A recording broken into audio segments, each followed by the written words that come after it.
नमस्कार, संवाद पे आपका स्वागत है। मैं हूं चेतना शर्मा आपके साथ। और जब राजनीति की ही बात कर रहे हैं तो अंता को कैसे भूल सकते हैं हम। तो राजस्थान की राजनीति में इस समय अंता विधानसभा उपचुनाव के इर्द गिर्द ही सब कुछ घूम रहा है। आप देख रहे हैं जिस तरीके से हर तरफ अलग तरीके का माहौल हमें नजर आ रहा है।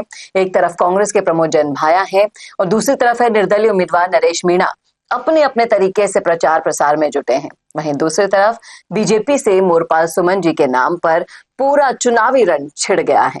और इसी पर आज हम बात करने वाले हैं कि कौन मारेगा इस रण में बाजी।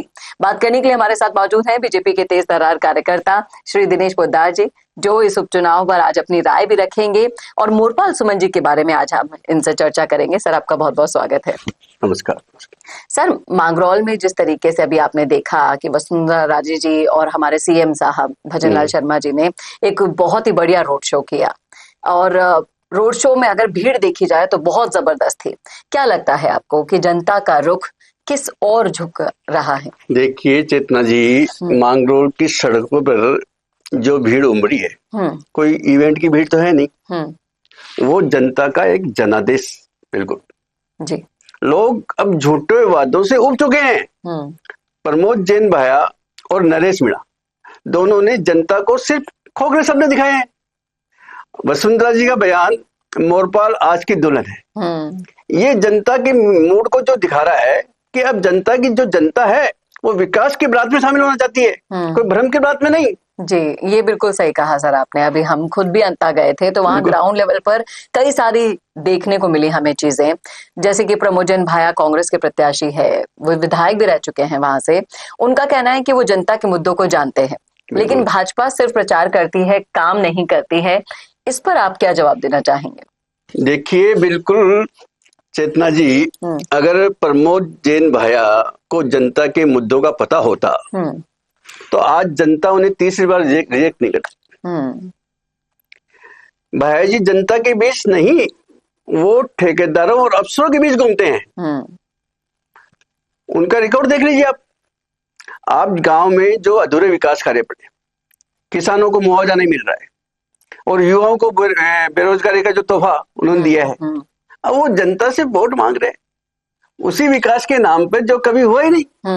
कांग्रेस का ये जो दावा है कि वो विकास लाएगी, वो वैसा ही हो रहा है। ये दावा बिल्कुल ऐसा है जैसे एक तवे पे जो खाली तवा है उस पर पराठा सेकना।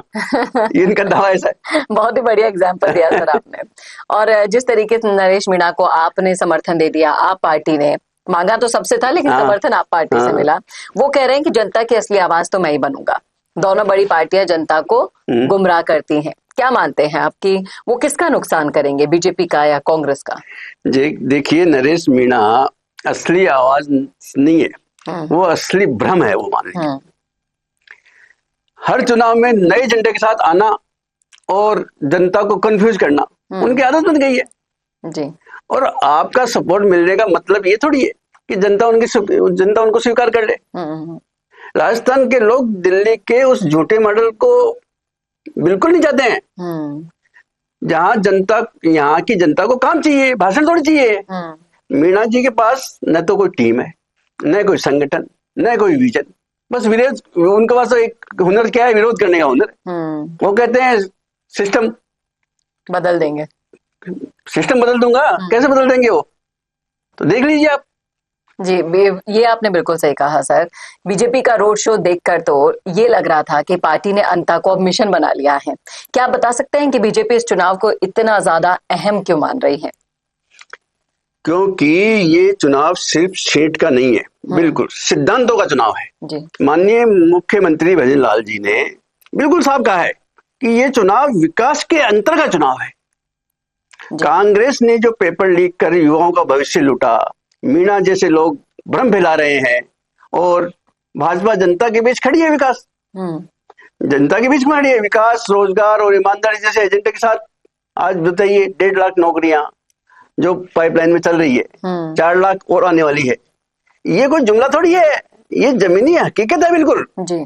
और अंता की जनता अब कतनी नहीं है, करने को देखना चाहती है और भाजपा वो करके दिखा रही है जी, और उसने दिखाया भी है। जी बिल्कुल। तो आपने खुद जिस तरीके से अंता को और उनकी ग्राउंड कैंपेनिंग को नजदीक से देखा है, जनता का मूड हम भी देख कर आए, बहुत ज्यादा एक तरफा, कभी बीजेपी के पास लगा, कभी कांग्रेस के पास लगा। क्या लगता है कि इस रोड शो को देखकर कि मोरपाल सुमन जी की भी लहर बन गई? देखिए, बिल्कुल चेतना जी, बिल्कुल गांव-गांव में जो माहौल बन रहा है उसमें कांग्रेस या आप किसी नेता का कोई जैसे डरावना सपना बन चुकी है। लोग खुलेआम कर रहे हैं, हमने भाया और मीणा दोनों को आजमा लिया, अब मौका भाजपा को देंगे। मोरपाल सुमन जी जो जनता के बीच में एक उठे हुए नेता हैं, वो सिर्फ पोस्टर में नहीं है, पोस्ट ऑफिस तक पहुंचते हैं। उनके पास न तो भ्रष्टाचार का कोई डब्बा है, न गुटबाजी का टेक। इसलिए यह कहना गलत नहीं होगा कि अब अंता में भ्रम की राजनीति हार रही है और विकास की राजनीति जीत रही है। बिल्कुल। लेकिन सर, अगर भाया की माने तो वो कहते हैं कि भाजपा सिर्फ रोड शो में माहौल बना सकती है, काम नहीं करती है। और जिस तरीके से हम लोग लगातार कभी नरेश मीणा का रोड शो देख रहे हैं, कभी भाया का रोड शो देख रहे हैं, और अब बीजेपी का हुआ, तो इनकी तुलना में आप क्या कहेंगे? देखिए, रोड शो में जो माहौल हम नहीं बनाते, जनता बनाती है। भाया जी के पास अगर जनता होती तो वो अपने घर के बाहर भी रोड शो कर लेते जी। जो भाजपा का रोड शो जनता की ताकत से चलता है, जबकि कांग्रेस का जो रोड शो है सिर्फ सरकारी गाड़ी और किराए की झंडों से चलता है जी। भाया जी कहते हैं हम काम करते हैं, तो जनता पूछ रही है कहाँ है वो काम? पिछले कार्यकाल के आधे प्रोजेक्ट पाइपलाइन में फंसे पड़े हैं जी।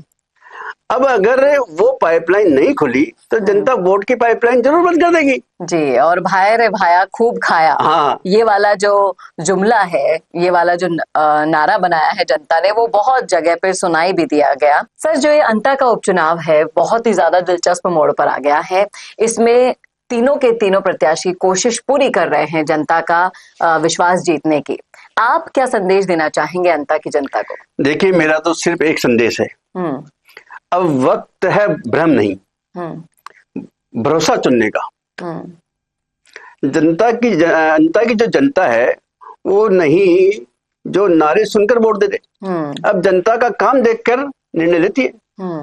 और भाजपा ने हर स्तर पर यह साबित किया है कि हम वादे नहीं विकास करते हैं। इसलिए मेरा विश्वास है कि अंता बोलेगा अब की बार मोरपाल सुमन बार बार।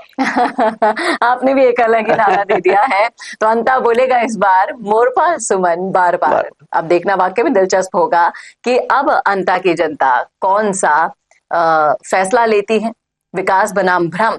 ये फैसला आप पर छोड़ते हैं, क्या कहिएगा जरूर लिखिएगा कमेंट बॉक्स में अपनी राय। और ऐसे वीडियोस के लिए देखते रहिए संवाद भारत के लिए। नमस्कार।